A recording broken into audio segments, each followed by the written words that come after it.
What's good, everybody, and welcome back to the channel for another episode of our MLB the Show 23 draft-only franchise with the Birmingham Barons. Now, there is one big-time piece of news that we have to go over at the start of this episode. If you remember at the end of last episode, we were 13-13.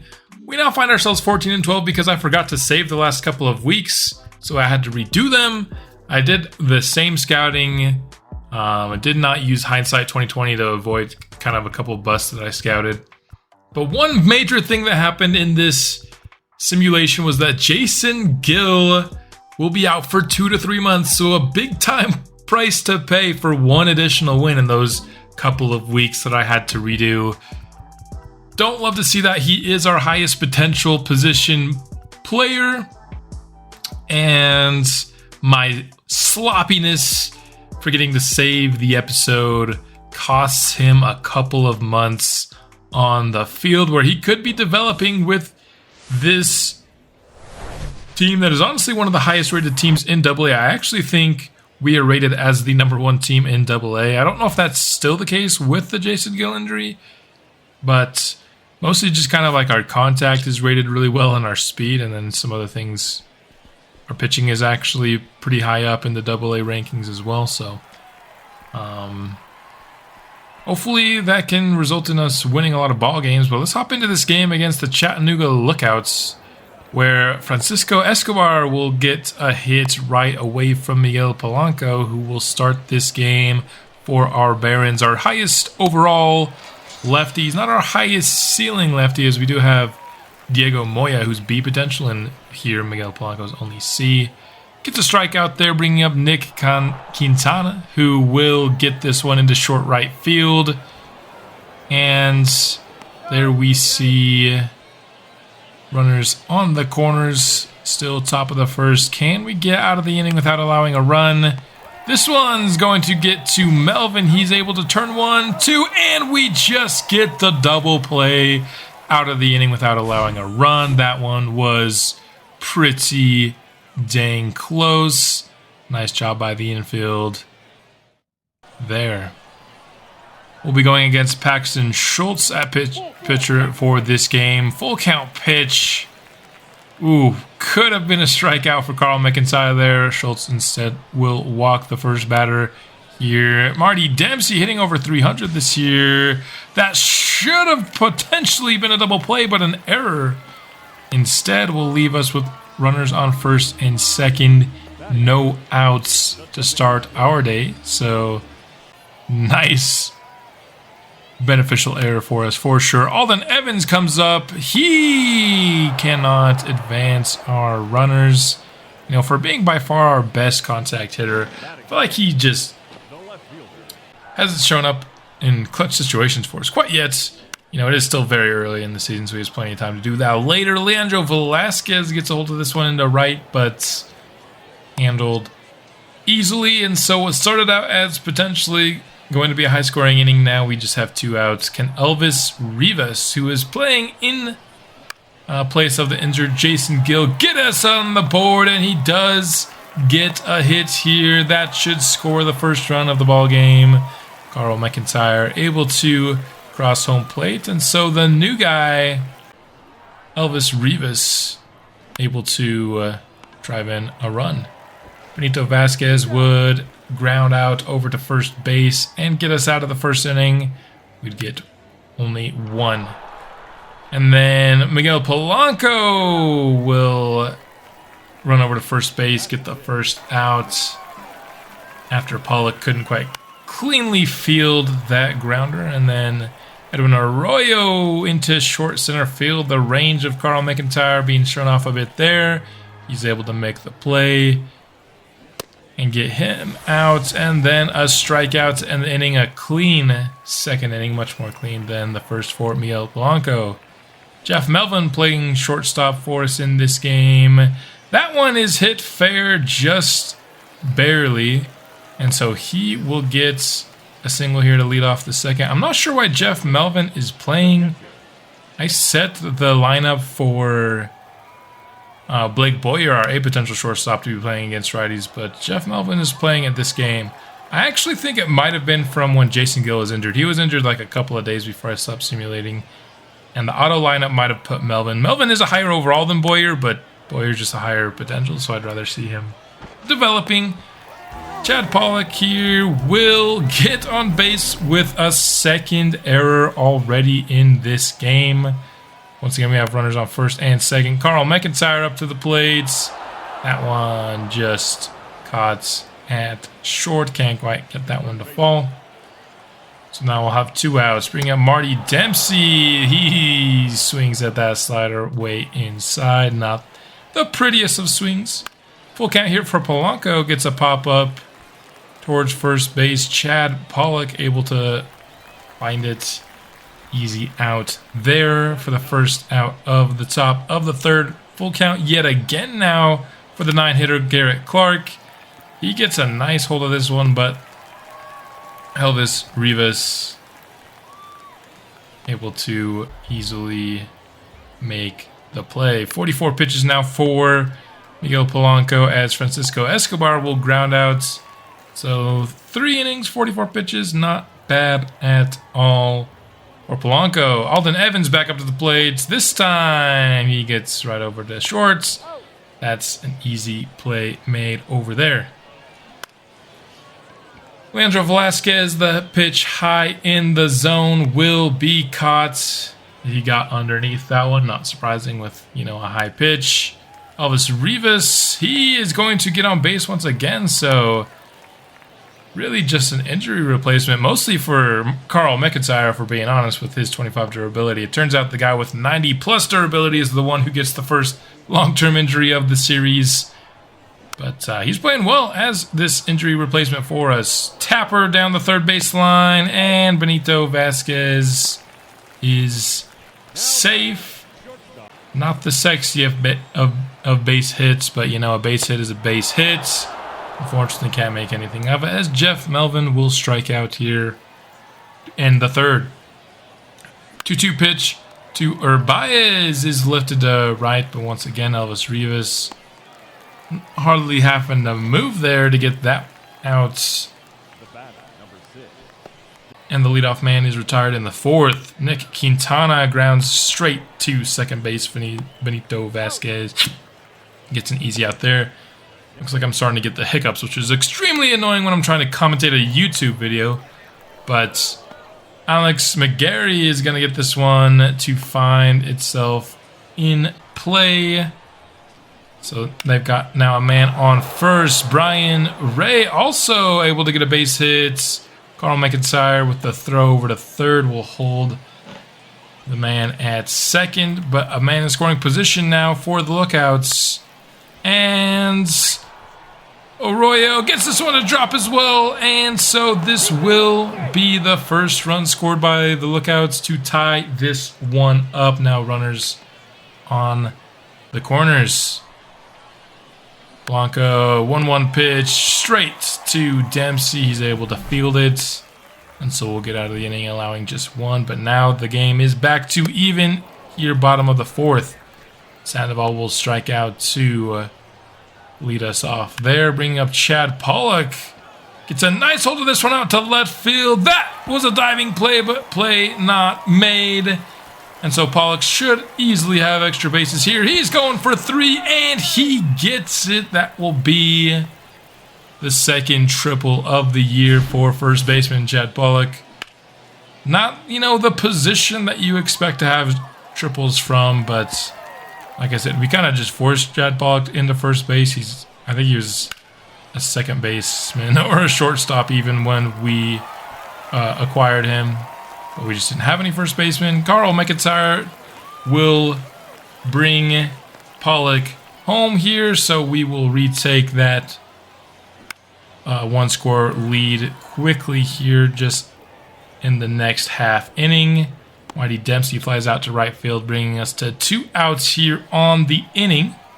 Now Alden Evans, he has an opportunity to advance Carl McIntyre, maybe even score him with a base hit. He does just that. Will we see Carl McIntyre go home? We won't. He will hold at 3. With speed like McIntyre's, you never know.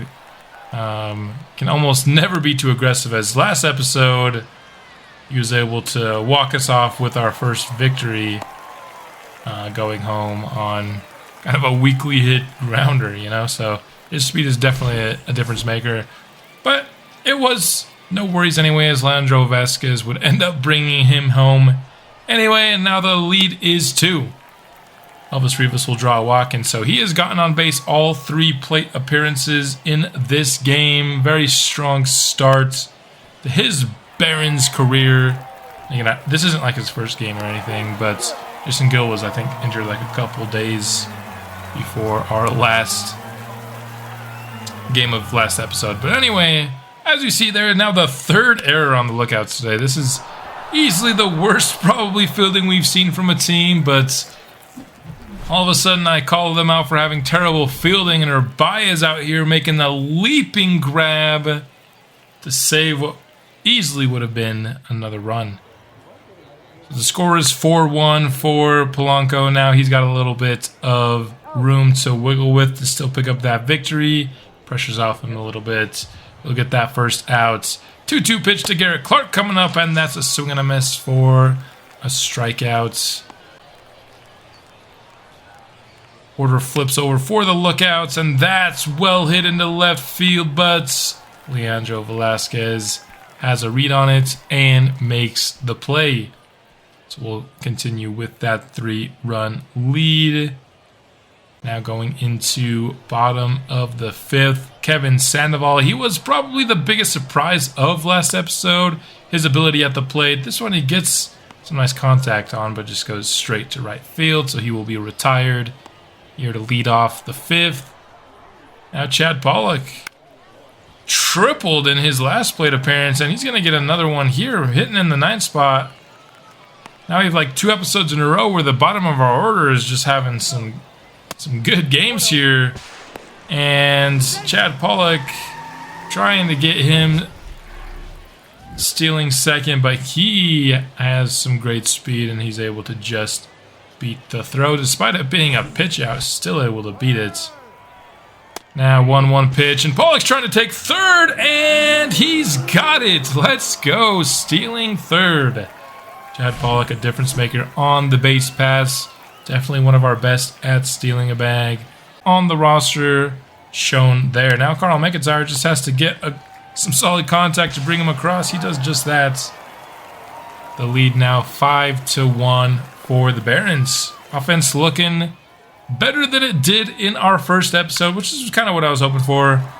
And Marty Dempsey will reach base. Should be extra bases as well, as that one gets through the outfield to the wall. Stand-up double for Dempsey will keep this inning going. Can we bring across yet another run? Alden Evans has a chance here, but this one's popped into foul territory and snagged at first base. So we'll have to settle with a score of 5-1 into the 6th. Francisco Urbaya made that incredible play in the field just a couple innings ago. He gets retired on the ground out here. Nick Quintana swings at this one high in the zone, and that's a beautiful play made by Dempsey at 3rd base. Quintana upset that wasn't a base hit. I can't blame him. Took a pretty nice play from Dempsey to keep him off the base pass. Definitely felt like Chad Pollock could have ran here, but you know, sometimes you just got to get your pitcher a workout, and that'll get us through 6. Polanco, 6 innings with only 1 run allowed.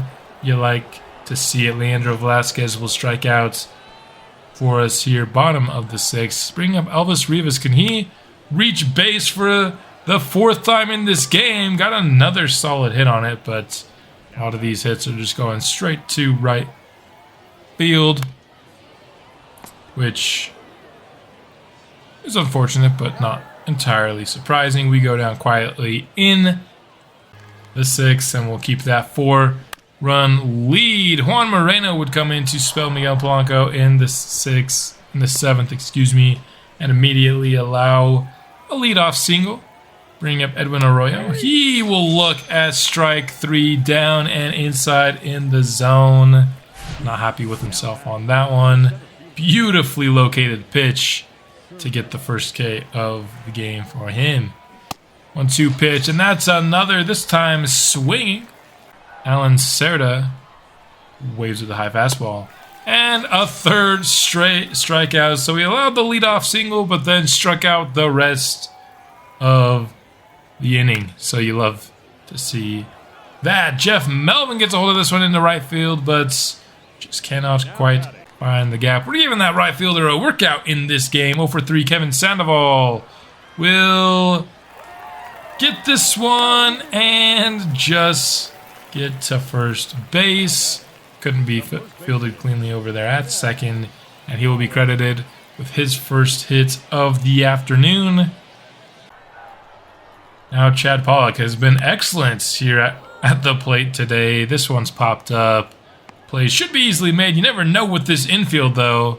3 errors today, 2 by the shortstop himself. But that one, he's able to make the simple play.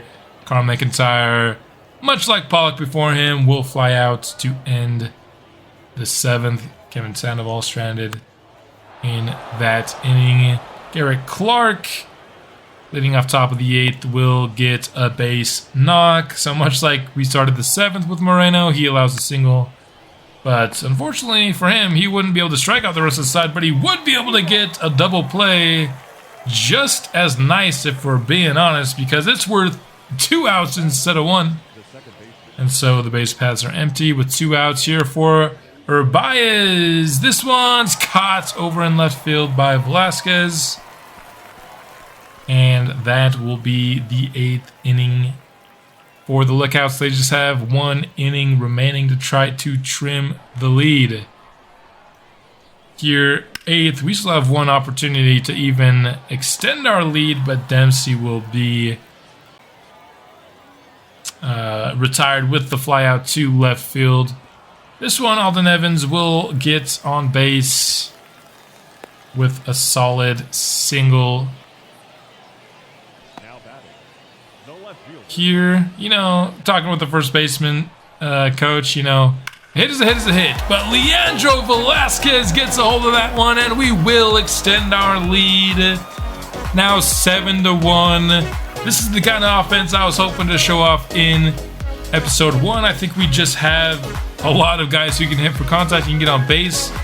What we don't have is a lot of power, and Velasquez here with this home run is probably our only source. Him and maybe Sandoval at catcher, who just is kind of a little bit too inconsistent to, too inconsistent to show off his power on a regular basis. But Velasquez showing the power here, and we've got the first home run of the series here in episode 3. 385 feet. This game is looking well in hand here as Elvis Rivas will pop out for the second out. And that would bring up Benito Vasquez. 2-2 pitch coming up. He will lift this one. Got a little bit underneath it. Doesn't quite have the carry. And will be handled over in left field. Now, Tim Blanton on to the field to try and close this one out. Not a save opportunity as we are up 6. A walk is allowed to lead off the 9th. This one's a chopper over to third. Dempsey makes the throw. And so we've got a man retired, but a man in scoring position for the Lookouts. 1-0. Brian Ray gets a hold of it. And we could allow the first run in quite some time. We'll do just that. I believe that's the first run since the 3rd inning. So, for the most part, a very well-pitched game throughout this one. 0-1 pitch. This one will be handled by Elvis. And the throw is there as well. The fly out into the put out there on the tag. You'll love to see it. Nice throw. Honestly, that throw didn't look like it was going to be very competitive when it left his hand, but it made it there just fine. And so the Barons will come out victorious here in our game in episode 3. This will be the only game that we'll play here for this episode.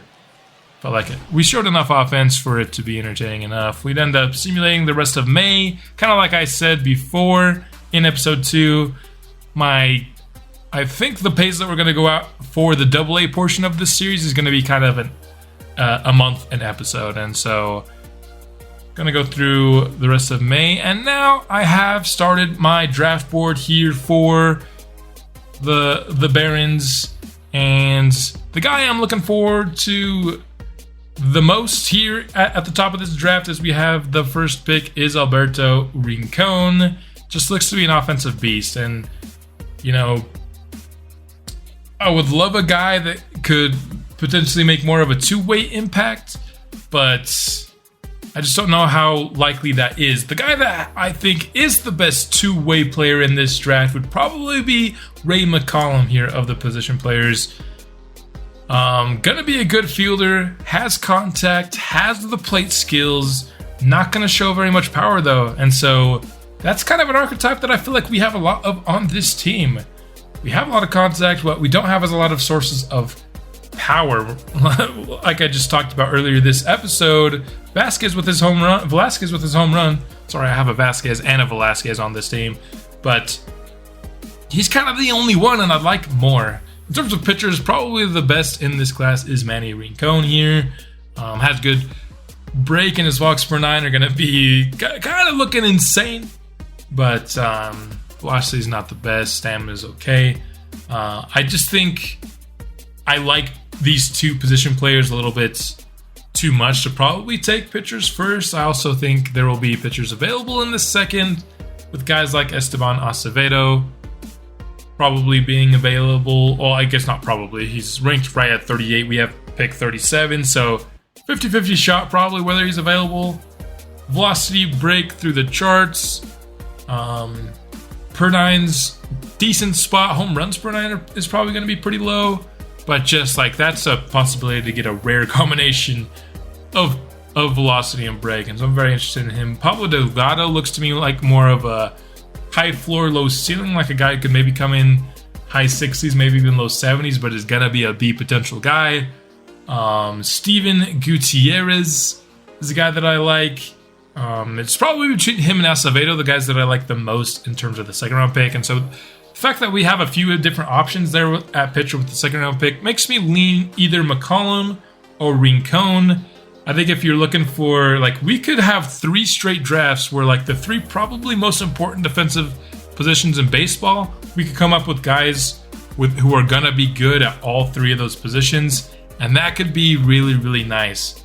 In terms of the draft board that I have set up, you know, a shortstop who could play defense is on that list, but you know, so is power. Power is actually number 1. A power bat is number 1 on that list, and so I'd have to say I'm leaning Rincon, but McCollum is certainly tempting just because getting a guy who could be an asset on both sides of the plate is always something that I like to do when I have the chance.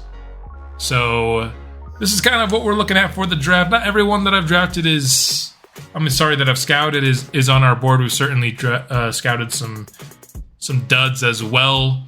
So don't have a ton of players yet. Mostly I've just kind of scouted guys that I like in the first couple of rounds.